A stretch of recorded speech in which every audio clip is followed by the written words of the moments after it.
After the popular show Flipper ended in the 60s, its Dolphin star went on to have a tragic ending. There was a time in which TV was very different than it is today. There was no reality shows. There were actually some good programs children could watch with their families. In the 60s, for example, there was this show called Flipper, a television program telling the story of two children finding adventure with their pet dolphin. At the time, such a show was a smash hit, mostly because of its lovable bottlenose dolphin star Flipper. In fact, the performance of the mammal led this show to become a household name. Even today, it's a famous pop culture reference. Now, thanks to its success, Flipper went on to compete with big names in the entertainment industry. The Jackie Gleason Show, for example, was one of them. There was no doubt people loved the show, so much so that it could almost be seen as if Flipper was never going to stop being a success. In total, the program aired for 3 years, and during that time, the mammal had its own merchandise, starred in a movie, and lived a good life. Still, there was something people were unaware of. Flipper was actually played by 5 different dolphins. Rick O'Barry, a former Navy diver, had helped capture them and taught them how to perform for the cameras. The dolphins in mention were Scotty, Kathy, Squirt, Patty, and Susie. Of all of them, Kathy was the dolphin that played Flipper the most frequently, so she was often most associated with the role. O'Barry trained the creatures for 10 years before any of them could actually star in the show. During that time, he developed a special bond for Kathy. He learned from her and liked the way she was. But regardless of how well behaved these creatures had turned, there was nothing that could change the fact that all 5 of them had to be taken away from their true home, the ocean. In other words, they were taken into captivity and were taught to act to entertain people all over the world.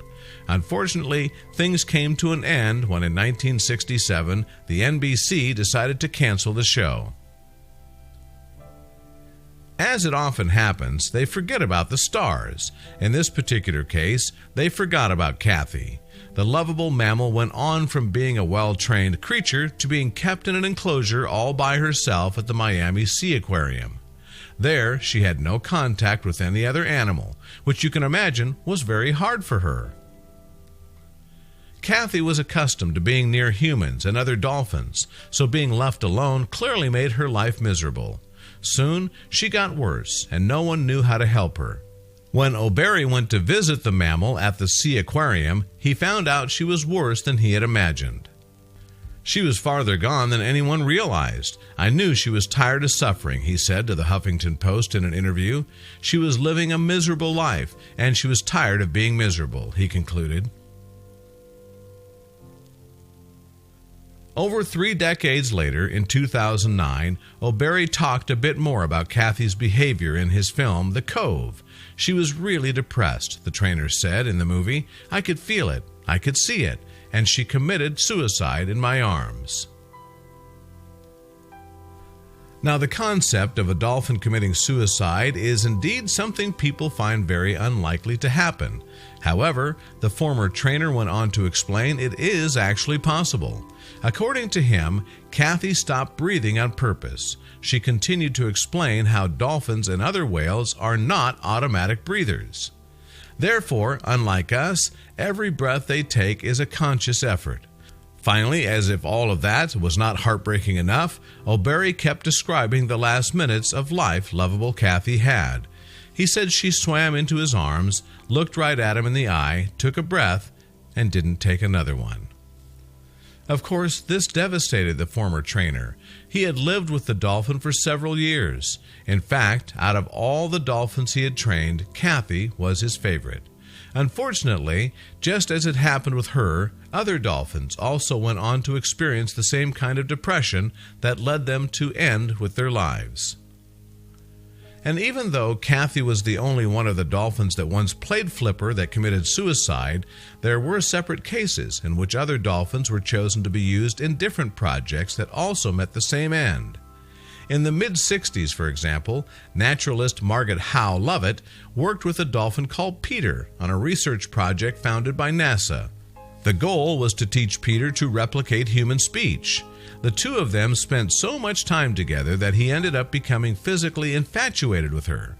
Unfortunately, things came to an end when Peter's keepers moved him to a dark and isolated building where he stopped having contact with Miss Lovett and pretty much everyone else. The reason? Financial issues. Not long after, he also stopped breathing.